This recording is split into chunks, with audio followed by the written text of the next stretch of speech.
मैं खुद बहुत परेशान हूँ एक वजह से, देखती हूँ हो जाता है तो मैं आप लोगों को कराती हूँ। ओके, देखिए यूटिलिटीज का मतलब क्या होता है? यूटिलिटीज का मतलब सिंपल सी बात होती है, फॉर्म। आप लोग किसी ऑफिस में गए, सिंपल चीज में समझ, आप किसी ऑफिस में गए, आपको अपना आईटीआर फाइल करना है, ठीक है? ठीक है। Okay yes ma'am. Ma'am. Yes okay ma'am. Ma'am, yes जैसे मैम। कि आप लोगों ने एज ए रेसिडेंट पढ़ा, ओके मैम।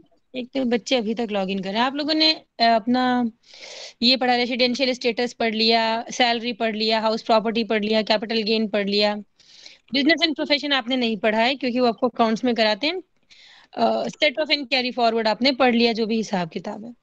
अब आपको, आपने एक साल में पैसा कमा लिया, आपने एक साल में पैसा कमाया, 50 लाख 70 लाख रुपए आपने कमा लिए।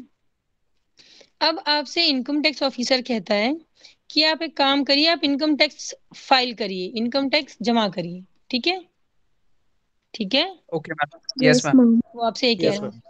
अब आपने क्या किया, क्योंकि आपको इनकम टैक्स पढ़ना आता है, ये आपको नहीं भी आता है तो आपने सीए हायर किया। वैसे आप बीइंग अ कॉमर्स स्टूडेंट आपको इनकम टैक्स पढ़ना आता है, तो एक एसएससी को इनकम टैक्स आता है, उसने अपनी सैलरी, हाउस प्रॉपर्टी, सारी इनकम्स का टोटल किया। टोटल करने के बाद उसने क्या किया कि उसका ऊपर उसने कैलकुलेट किया कि इतना टैक्स बनता है।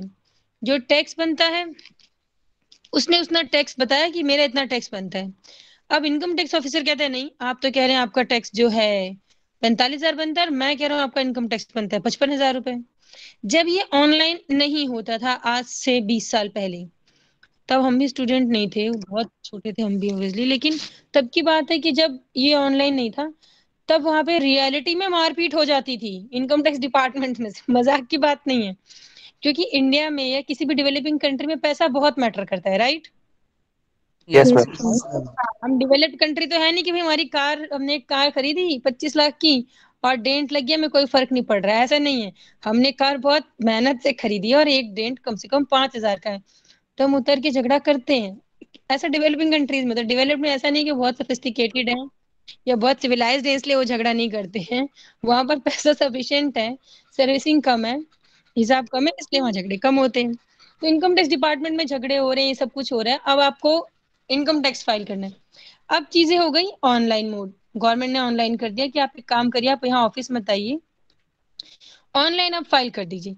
ये ऑनलाइन सिस्टम है, इसे आप कहते हैं इनकम टैक्स आईटीआर फाइल करना।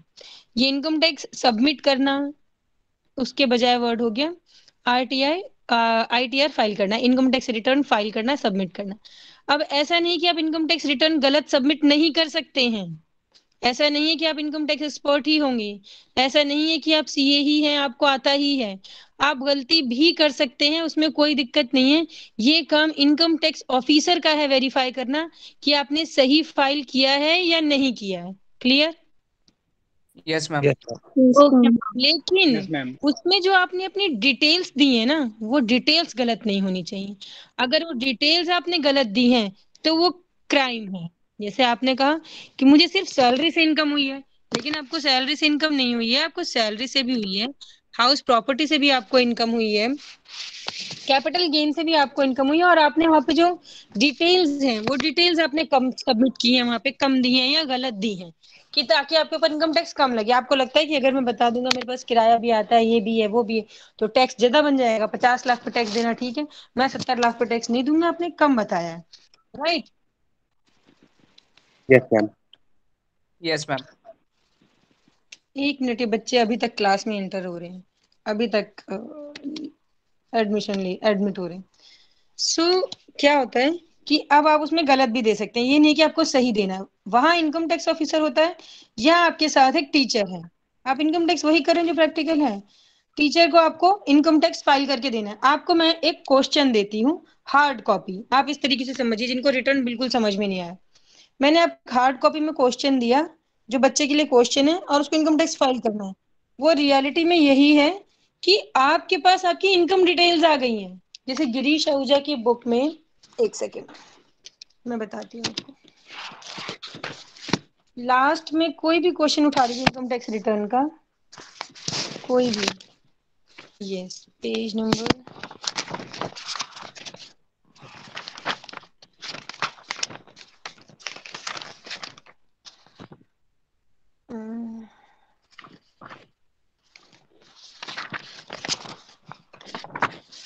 एक सेकंड बेटा।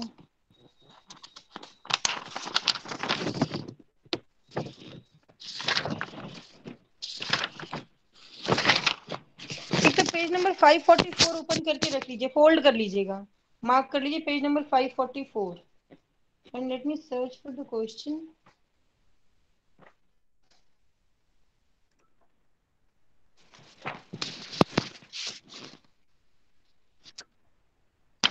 अच्छा, क्वेश्चन हम कम कल कर लेंगे क्योंकि आज मेरा नेट भी ठीक से चल नहीं रहा है और मुझे क्वेश्चन अभी मैंने सर्च करके रखा भी नहीं, लेकिन पेज नंबर 544 अभी मेरे सामने ओपन है।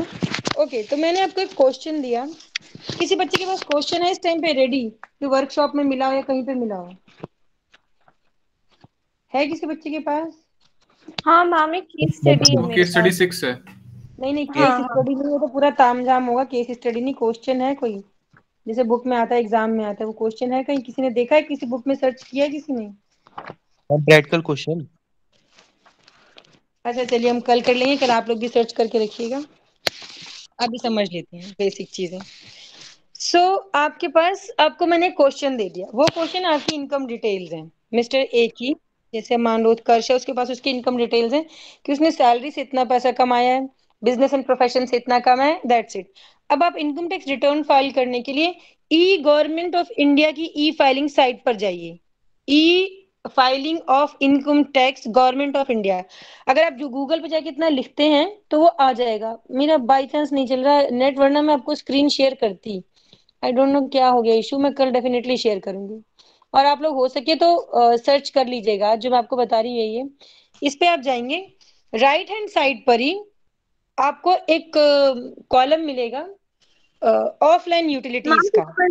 एक बार फिर बता दिए, ई filing of income tax, income tax की तो ई फाइलिंग कर रहे हैं ना आप, तो income tax, E filing of income tax. मैं आपको मैम, अभी वैसे अब व्हाट्सएप हमारा पर, एग्जाम तो प्रैक्टिकल देंगे कब? आप सुनिए पहले, कोश एग्जाम की चिंता मत करिए, सुनिए बात पूरी। तो आप लोग गूगल पर जाके लिखेंगे ई फाइलिंग ऑफ इनकम टैक्स, तो ये साइट आ जाएगी गवर्नमेंट ऑफ इंडिया की। और उस दिन वर्कशॉप में आपको डेफिनेटली यूटिलिटी फॉर्म्स अवेलेबल करवाए गए होंगे, ठीक है? Yes yes ma'am. या तो आप यस उसमें से मैम। कर लीजिए, या तो आप उसमें से कर लीजिए एज ए स्टूडेंट।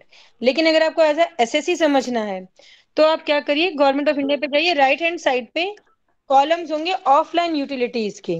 यूटिलिटीज का मतलब सिर्फ इतना है कि वो हार्ड कॉपी नहीं है, सॉफ्ट कॉपी है फॉर्म्स की, बहुत यस सिंपल लेजी लैंग्वेज में ये है उसका मतलब। ITR 2 आप डाउनलोड कर लेंगे। आप ITR 2 ही क्यों करेंगे, ITR 1 क्यों नहीं करेंगे, ITR 7 क्यों नहीं करेंगे? बच्चे के क्वेश्चन होते हैं, ITR 1 to ITR 7 forms available होंगे। ITR 1 to 7 का मतलब है गवर्नमेंट ऑफ इंडिया ने आपको 7 फॉर्म्स अवेलेबल करवाए हुए हैं। ITR 1 में क्या है, आप इनका इंडिविजुअल हिंदू अनडिवाइडेड फैमिली अपनी इनकम रिटर्न फाइल करती हैं अगर उसने प्रॉफिट बिजनेस एंड प्रोफेशन से भी इनकम अर्न की है तो। ITR 2 में क्या है, individual and Hindu undivided family अपनी इनकम टैक्स रिटर्न फाइल करते हैं अगर उन्होंने income from salaries, house property, capital gain, other sources से इनकम अर्न की है तो, सिर्फ बिजनेस एंड प्रोफेशन से इनकम अर्न नहीं की है। Mind it very properly students, what I am saying, why you should download only the ITR 2 form, because you are studying only the 4 chapters, not the 5 chapters in income tax. You are not studying the chapter business and profession in income tax. You covered that chapter in the accounts. That's why I'm saying you have to file ITR 2. You should know the reason why you studied, why you practice it in graduation. ITR 2 form, not the ITR 1, not the ITR 7 or whatever, because you covered your business and profession in accounts chapter. आपकी जो भी teacher होंगी tax in accounts की, for example Anshu ma'am होंगी financial accounts में, अगर उन्होंने आपको बताया होगा टी शेप अकाउंट्स में लास्ट में ये प्रॉफिट आता है, ये हिसाब किताब है, वो हम ग्रेजुएशन लेवल में दिल्ली यूनिवर्सिटी सेंटर लेवल पे बता रही हूँ। तो सेंट्रल गवर्नमेंट ने जब डिफाइन किया तो उसने कहा कि हम ग्रेजुएशन के बच्चों को पीजीपी नहीं कराएंगे इनकम टैक्स में, क्योंकि वो हम पूरा अकाउंट्स में उनको कवर करवा रहे हैं। इसलिए हम क्वेश्चन पेपर में ये क्वेश्चन देते ही नहीं, मतलब देते हैं 10-20 साल में एक बार कभी आ जाता है, तो हम ये क्वेश्चन देते ही नहीं बच्चे को, वो अकाउंट्स में पढ़ रहे हैं। हम टैक्स पर फोकस करते हैं कि बच्चा टैक्स पढ़ना सीख जाए, इनकम टैक्स में इनकम टैक्स पढ़ना सीखना है उसको, इसलिए ये क्वेश्चन पेपर में नहीं आता, ये चैप्टर हम कवर नहीं करते हैं। और ITR 2 फॉर्म में इंडिविजुअल, हम इंडिविजुअल्स की बात करते हैं, 7 कैटेगरीज ऑफ अ पर्सन, वो आप सबको पता है, Hindu undivided family and company and firm cooperative and so on blah. तो सारे फॉर्म्स जो हैं वो अलग अलग कैटेगरीज के लिए हैं, और ITR 2 इंडिविजुअल के लिए है, और हिंदू अनडिवाइड फैमिली के लिए है, जो इंडिया में सबसे ज्यादा देखने को मिलता है। क्लियर हुआ? Yes, ma'am. Yes, ma'am. और उसमें वो बिजनेस एंड प्रोफेशन से इनकम अर्न नहीं करते हैं, बाकी 4 सोर्सेज से करते हैं। बिजनेस एंड प्रोफेशन से जो अर्न करते हैं उसके लिए अलग फॉर्म है। और आप ग्रेजुएशन में बिजनेस एंड प्रोफेशन चैप्टर पढ़ भी नहीं रहे हैं, मतलब पढ़ तो रहे हैं, कोर्स में है, लेकिन वो एग्जाम में कभी नहीं आ रहा है, सिलेबस में कवर नहीं हो रहा है, या उसके ऊपर फोकस नहीं किया जा रहा है, क्योंकि वो अकाउंट्स में। इसलिए आपको ITR 2 की प्रैक्टिस करवाई जाती है। क्लियर हो गया? Yes, Yes, ma'am. ma'am. 20 page का फॉर्म होता है। आप गए, अपनी यूटिलिटी डाउनलोड की, आपने वो फॉर्म डाउनलोड किया, चाहे तो डायरेक्टली गवर्नमेंट साइट से डाउनलोड कर लीजिए, या आपको वर्कशॉप में किसी भी टीचर ने अवेलेबल करवाया हो वो डाउनलोड कर लीजिए, अपने लैपटॉप के डेस्कटॉप पे उसको सेव कर लीजिए। हाँ, लैपटॉप की जरूरत पड़ेगी, क्योंकि मैं खुद भी कंफर्टेबल नहीं हूँ मोबाइल पे चीज करने में। मैं खुद भी आज तक मोबाइल पे नहीं कर पाई कुछ चीजें, तो ये लैपटॉप आपको चाहिए होगा। आप 2-4 फ्रेंड्स ग्रुप में बना लीजिए घर पे, अगर किसी बच्चे के पास पर्सनल नहीं है, किसी का बोरो कर लो, लेकिन आपको चाहिए होगा। आप डेस्कटॉप पे इस फॉर्म को सेव कर लीजिए। अब इस फॉर्म को आप ध्यान से देखिएगा, मेरे पास इस टाइम हो नहीं रहा, मैं कल आपको कराती हूँ। इस फॉर्म्स में वर्टिकली और नीचे हॉरिजॉन्टल वे में 20 फॉर्म्स होंगे, 20 पेजेस होंगे, और ऊपर भी वही फॉर्म होंगे सेम, मतलब कॉलम्स बने होंगे छोटे छोटे। आई एम सो सॉरी, मैं कल कराती हूँ, मेरा सच में नेट वाईफाई लैपटॉप पे कनेक्ट नहीं हो पा रहा ठीक से। तो उसमें 20 फॉर्म्स है। अब 20 पेजेस हैं। मान लो क्वेश्चन में फर्स्ट पेज पे, कल क्वेश्चन हम देखते हैं, अटेम्प्ट करते हैं, फर्स्ट पे लिखा होगा बेसिक डिटेल, तो फर्स्ट पेज पे क्लिक करो, नीचे बना होगा आपके पास आइकन, उस पे लिखा होगा बेसिक डिटेल, क्लिक करो। मिस्टर ए का ये नाम है, ये उसका पैन कार्ड है, ये उसका एड्रेस है, ये सब कुछ कर दिया आपने। पहले पेज पे अपनी सारी डिटेल्स लिख दी, हैंड रिटन, और या फिर सॉफ्ट कॉपी है तो सॉफ्ट कॉपी, मतलब हैंड रिटन नहीं कर रहे आप, ITR ई फाइल कर रहे हैं, तो लैपटॉप पे आपने फर्स्ट पेज फाइल कर दिया। उसके बाद साइड में कॉलम्स होंगे वैलिडेट करने के लिए और टू प्रोसीड करने के लिए, 4-5 ऑप्शंस होंगे। वैलिडेट करने का मतलब है कि आपके पास एग्जाम में इनफ टाइम है कि कहीं मैंने इस पे कुछ गलत तो नहीं भर दिया, एड्रेस गलत तो नहीं कर दिया, ये सब कुछ गलत तो नहीं कर दिया। जैसे ही वैलिडेट कर देंगे वो कहेगा कि ये क्वेश्चन में ये चीज गलत है, ऐसा पैन कार्ड हो ही नहीं सकता, ये एड्रेस हो ही नहीं सकता, लाइक दिस, वो रेड मार्क दिखा देगा, उस लाइन पे आके रेड लाइन हो जाएगी। और सॉफ्ट कॉपी पे आप उसको ठीक करिए, फिर से वैलिडेट करिए, वो नहीं करेगा, ठीक हो जाएगा, आगे प्रोसीड करिए। ऐसे करके आपको 20 पेजेस भरने हैं। 20 पेजेस भरने के बाद लास्ट में एक ऑप्शन आता है राइट हैंड साइड पे, validate, proceed and again to generate the x sheet. आपकी ये एक्सेल शीट जनरेट करने के लिए आ जाएगा कि भाई आपने सारे कॉलम्स भर दिए, एक्सेल शीट जनरेट कर दो। वो आप जनरेट कर दीजिए और उसके बाद उसको गवर्नमेंट ऑफ इंडिया को भेज दीजिए। आप गवर्नमेंट ऑफ इंडिया को नहीं भेज रहे हैं तो आप जहां भी अपनी असाइनमेंट जमा कर रहे हैं, जिस भी मेल आईडी पर भेज रहे हैं, वो एक्सेल शीट उस मेल आईडी पे आपको फॉरवर्ड करनी है। या तो उसकी फ्रेश कॉपी डेस्कटॉप पे सेव कर लीजिए एक्सेल शीट की और वहां पर मेल कर दीजिए, और या उसको शेयर टू करके वो मेल आईडी लिख दीजिए, वो एक्सेल शीट चली जाएगी, आपकी असाइनमेंट जमा हो जाएगी। ये है मुद्दे की बात। जो 20 पेजेस हैं, उन 20 पेजेस में क्या होगा, एक पे बेसिक डिटेल होगी, एक पे इनकम फ्रॉम सैलरीज का क्वेश्चन होगा, जो आपको मैंने करवाया हुआ, सैलरी मतलब लिखा होगा बेसिक सैलरी इतना है, DA इतना है, हाउस प्रॉपर्टी इतना है। आपको जिस कॉलम में, वो सारे कॉलम बने हुए होंगे, सिर्फ उसकी एंट्री करनी है और नीचे टोटल हो जाएगा, एंटर कर देना है, that's it.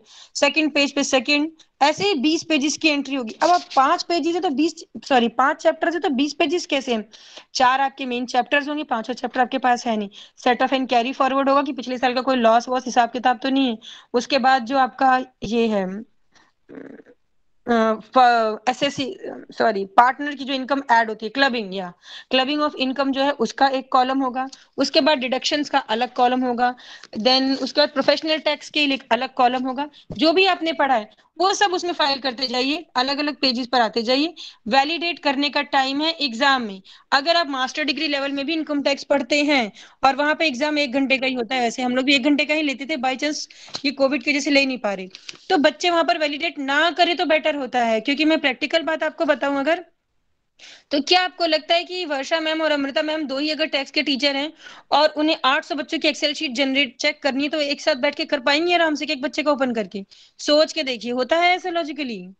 No, ma'am. No. No, नहीं, ma'am. पॉसिबल ही नहीं है। कोई भी इंसान, हम भी इंसान है, 50 में भी काम होते हैं, तो नहीं होता है। ऊपर से आज के टाइम में इतना हेक्टिक शेड्यूल है दिल्ली यूनिवर्सिटी का, तो उसको लगता है बच्चे ने जनरेट किए, मेरी ही क्लास का बच्चा है, और बच्चे ने बेचारे ठीक से पढ़ाई नहीं की, कोविड का बच्चा है, उसको तो यही नहीं पता कॉलेज क्या है।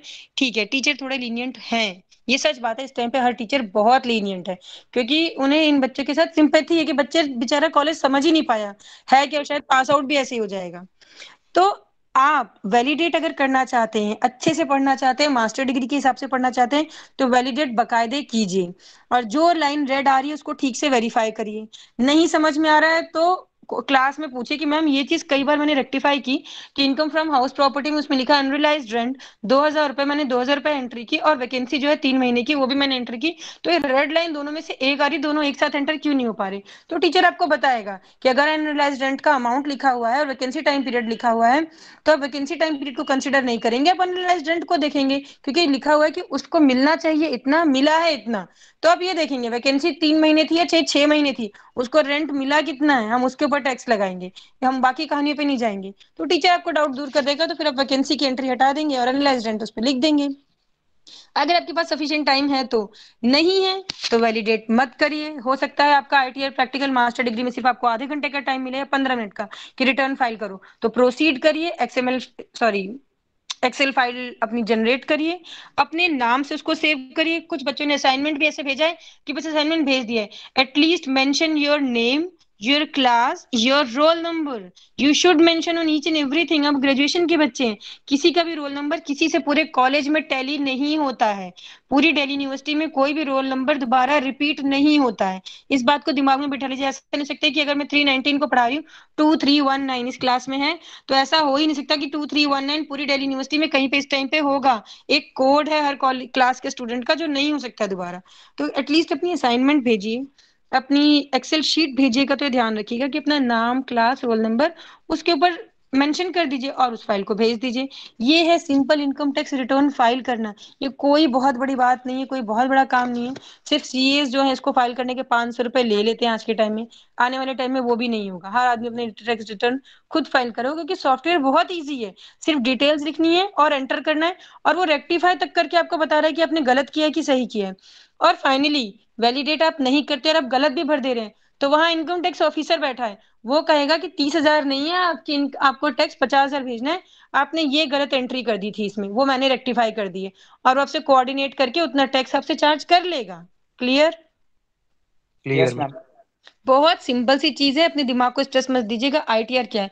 एक बच्चे ने, किसी ने मुझे मैसेज किया था या पता नहीं कॉल किया था कि टीडीएस का कोई डाउट था उस बच्चे का। अब ध्यान से सुनिए, टैक्स डिडक्शन एट सोर्स क्या होता है, और टैक्स जो इनकम टैक्स आप पे कर रहे हैं वो क्या है। सोर्स, मैं शहीद भगत सिंह इवनिंग कॉलेज की एक एम्प्लॉय हूँ, मैं सैलरी भी अर्न कर रही हूँ, प्लस मैंने रेंट पे 2 फ्लैट दे रखे हैं, मैं उससे रेंट भी अर्न कर रही हूँ, प्लस मैं साथ में फॉर एग्जाम्पल कोई बिजनेस भी कर रही हूँ पार्ट टाइम, किसी भी तरीके का, वो भी मेरी इनकम हो रही है। तो जो मैं अपनी 3 सोर्सेज ऑफ इनकम को कैलकुलेट करके उसके ऊपर टैक्स पे करूंगी वो है इनकम टैक्स। नाउ द शहीद भगत सिंह इवनिंग कॉलेज के जो प्रिंसिपल हैं, इस टाइम हमारे कॉलेज में अराउंड 70 लेक्चरर्स हैं, तो 70 लेक्चरर्स की सैलरी वो रिलीज कर रहे हैं। एक टीचर की सैलरी 1.5 लाख भी मानी जाए तो कितने, 1.5-2 करोड़ के आसपास सैलरी हो गई। अब 1 महीने की सैलरी है, तो वो जो हमारा शहीद Bhagat Singh as a company, mind it, not as individual, not as Hindu undivided family, not as a firm, not as association of person, not as a body of individual, just as a company जो income tax पे करेगा, वो income tax deduction at source होता है। Clear हुआ? Yes, Yes, ma'am. ma'am. उसने किया कि हमने 2 करोड़ रुपए है 1 महीने का, तो 1 साल का कितना हो गया, 24 करोड़। 24 करोड़ के ऊपर जो वो टैक्स पे करेगा वो टैक्स डिडक्शन एट सोर्स है। अब वो ये कह रहे हैं 24 करोड़ रुपए मैंने टैक्स पे किया है आप लोगों की सैलरी की वजह से, अब वो 24 करोड़ हमें ही टैक्स पे करना है। वो टैक्स डिडक्शन एट सोर्स हमारे इसका में लिखा होगा कि आपके में से टैक्स इतना कटा है एट सोर्स पे। इसका ये मतलब नहीं कि मुझे इनकम टैक्स में कुछ कम टैक्स पे करना है, वो तो डिडक्ट होगा ही होगा, कंपनी ने दिया है, मैं अपना अलग पे करूंगी। तो डोंट बी कंफ्यूज कि टैक्स डिडक्शन एट सोर्स जो है उसका इनकम टैक्स से क्या वास्ता है। कुछ बच्चे काफी कंफ्यूज हो रहे हैं, मे भी फाइनल स्टेज आ रहा है इसलिए। वेल्थ टैक्स अलग है, गिफ्ट टैक्स अलग होता है, वैट अलग होता है, कॉर्पोरेट टैक्स अलग होता है। लेकिन आज के टाइम में जो आप इनकम टैक्स पे कर रहे हैं उसमें गिफ्ट टैक्स, वेल्थ टैक्स और इनकम टैक्स, ये एक सिंपल टैक्स है। जो आपको गिफ्ट मिल गया, जो आपके पास वेल्थ है दैट मीन्स प्रॉपर्टी है, वो सब कैपिटल गेन में मर्ज हो गया, जो भी हिसाब किताब आपने पढ़ा है अभी तक, वो है आपका इनकम टैक्स। उसके बाद आप कहते हैं कि ये क्या है जो जीएसटी वगैरह हम पे कर रहे हैं मैम, ये इनडायरेक्ट टैक्सेस हैं।